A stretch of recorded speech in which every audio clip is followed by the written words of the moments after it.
All right, y'all, we got another one from Jackson Kruger, man. We got a Abdul Carter breakdown from week one wasn't bad, super small sample size, so we couldn't really pull too much from that. I mean, obviously some potential. One play where it was a little iffy, but I mean, like, nothing too crazy. I think especially from what else All right. everybody else is saying, there's greatness to be expected out of this guy. But let's go ahead and check these highlights out. Y'all let me know your thoughts in the comment section. All right, shout out to Jackson Kruger. I just break down. We got to see more from Abdul Carter here. We saw a little bit in the first preseason game, definitely showed some flashes, but we got to see a decent amount of snaps. And I got to be honest, he looked awesome. He was great in this game. So let's talk about it. Maybe one or two nitpicks, but for the most part, he really showed why he went third overall. Before we get started, Giants fans, how do y'all feel about Kayvon Thibodeaux being a backup now? I mean, obviously he's gonna rotate, but I mean, backup is a backup. You know what I'm saying? Like, the starters are the guys who are expected to primarily play majority of the snaps. You know? Am I right or am I wrong? Like, what's y'all thought process on that? Do y'all think they're gonna end up trading him? Like, is this a contract year? Is a contract coming up for him? He got drafted like 22, 23. Let me know. Let's get into it. Starting off with just a simple play. Tight end going to be blocking him one-on-one. As you see, that's not going to go too well for a tight end. Gets bumped back, so you're already doing a good job of kind of helping move that line of scrimmage backwards, making it tougher for the running back if he does go in that area. But also, really good awareness from Abdul Carter. He's going to show off really good awareness here as well. Watch him be able to still come in and help make the tackle on top of it. I really think that his power is something that was... Bro, not only him, but Brian Burns knifing in there like that is crazy. Is often overlooked in college. Like, look at that, dog. He does have really good power. Obviously, the speed is kind of what he's known for, and he would often rely on it because he's so good at it. But whoever this is on the you do see the power. And they just blew that up. I think the teamwork play is actually a better example of that. So it's going to be over here. It's going to be a run defense play. And again, I have to say, like, I remember my evaluation of him. I wasn't crazy about his run defense. There was the Micah Parsons comparisons, and my kind of joke was, like, the comparisons are certainly true in run defense. Like, both are more pass rush guys, although Parsons has improved a lot in run defense over the years. But here, I mean, maybe I'm just going to be wrong about that. Maybe it was a strategic decision to focus all on pass rush or something. That's probably not true, but watch what he does on this play. So you have both guards are going to be pulling towards the top of the screen. You see Carter is the one who I've circled in white here. Once this play begins, the left guard goes over to block Carter. I've now circled it in black. Not sure why I decided for the change there, but you see that, what Carter is doing to hold his ground here and honestly driving that guard back. You want to block this out in space a little bit more. Part of why this works is because of Carter's speed, how he met that guard there instead of letting the guard come to him, right? In run defense, you want to be aggressive. You don't want to let the game come to you. But that's one thing. Watch what he does once this play continues. Watch the guard. Watch as he's driven back into the other guard, and then the running back let the game come to you. But that's one thing. Watch what he does once this play continues. Watch the guard. Watch as he's driven back into the other guard, and then the running back runs into that guard. So Carter pushed the right guard into the left guard into the running back. You know what's funny? He said something about Carter's speed and how that has some effect on the run defense, which is interesting. I mean, because typically when we think of run defense, you just think of power, but the translation of speed into power is where the benefit lies. And I heard Von Miller, he was on a podcast recently, and he was saying that he feels like even with rushing a passer, he said rush moves are overrated. He said if you look at 90 to 95% of my sacks, they were all just straight off from a speed to power element.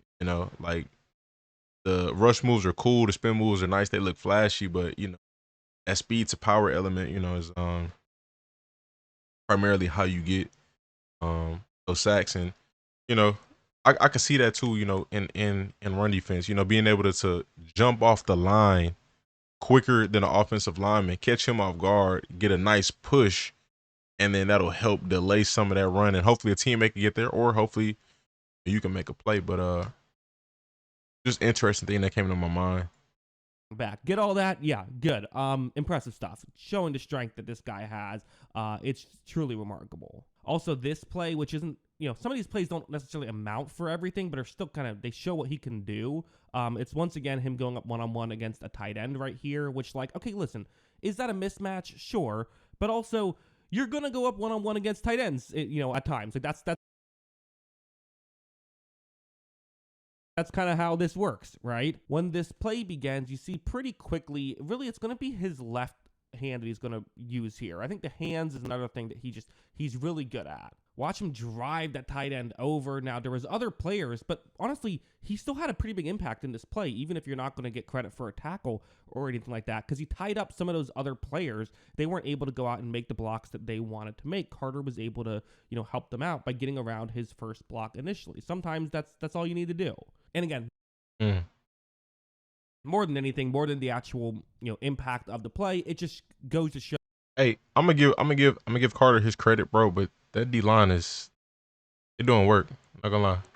What he can do, what he's capable of. Also, they did something like this, which is actually pretty clever, and I think they'll probably do this in the regular season a decent amount because it's pretty smart.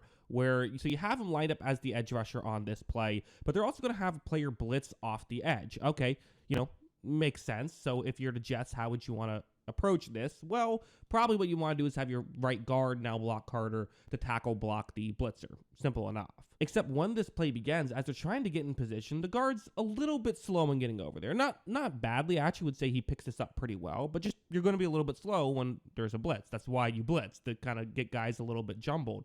Usually it's no big deal. You're in position now, so you should be good. But what Carter is also doing is, for one thing, he has so much speed, he's further along than you would usually have an edge rusher be at this point. And for another thing, he has his right arm and he's putting it underneath the arm of the guard. Again, he's using his hands and his arms to his benefit. Watch how he then yanks it up, is able to get through, and he would have, good thing for the quarterback, he was able to get rid of that ball quickly, or he would have been in trouble. That was, really good play by Carter, and again, it shows that he can win in several different ways, right? He's a versatile player, which is definitely what you want when you have three really good edge rushers and can only play two at a time. So maybe you can do other things. They experimented with him a couple plays as an off-ball linebacker, which I thought was interesting. I want him on the edge, but it was just kind of interesting to see maybe they'll play him in other snaps here and there. Also, this play, this is a bad play by the Jets. I don't know what else to say really exactly in this situation, but you see him off the edge. He's going to be completely unblocked, so that's what's worth noting. I actually think it's possible this was intentional, that they were supposed to leave him unblocked with the idea that you then quickly throw it to the halfback for a screen. I believe that's what they're trying to do. Anyway, you see right here, so at this point, he is unblocked. There is a potential window to make this throw. Quarterback taking some time to try he jumped quick, man. Like he's fast, bro. Two options. If you're Acceleration's crazy. You realize you're unblocked. A, maybe this is a genuine screw up. Get to the quarterback as quickly as possible. B, this probably isn't a genuine screw up, although in this case it might have actually been. But sometimes it isn't. Make sure that you look for a screen and try and get in the way of that.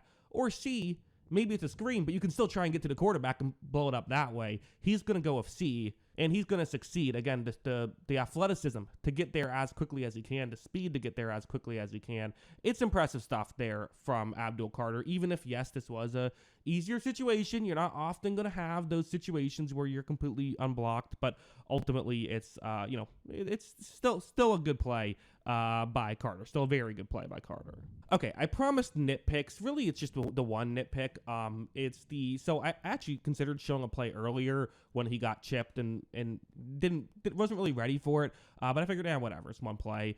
Here, seeing it again, though, this is something that I'm just a little confused by, I guess. So there's a tight end on this play, and the tight end is going to be chipping Carter, which means you block the edge rusher a little bit, and then you go out and run a route. So it's not a full-on double team, but you're helping out your offensive lineman while still being able to help out the receiving game by running a route. You see here, though, kind of two things are happening. One, Carter is so aggressive off the line that, it's just, if he gets hit, it's going to hurt more have more of an impact, I should say, because he does go so quickly. And also, he's just not ready for this. He's just completely unaware of this happening. You're going to get chipped. I mean, especially if you're playing as well as he's been playing in this game, you're going to start to see this stuff. You have to kind of have your head on a swivel. You have to be aware of this type of thing. Watch as, he gets rocked on that play, and the offensive lineman takes another shot at him because that's what guys are going to do. And Who is that? Is that I think that's Stone Smart? Maybe I'm wrong. I think he on the Jets right now. watch as I mean he gets rocked on that I don't know who that was. That's play, and the offensive lineman crazy. and takes another shot at him because that's what guys are going to do. In the NFL, I mean, if you're on the ground and you're a star player, they're going to try and wear you out. It's not dirty. They don't want to injure you. They want to wear you out, right? Because this was a third down, incomplete. They punted. But if this was first down, well, Carter's probably going to have to take a breather. Now you've taken one of their best players out of the game for a few plays. So yeah, and also you weren't able to make an impact on the play, so that doesn't help also.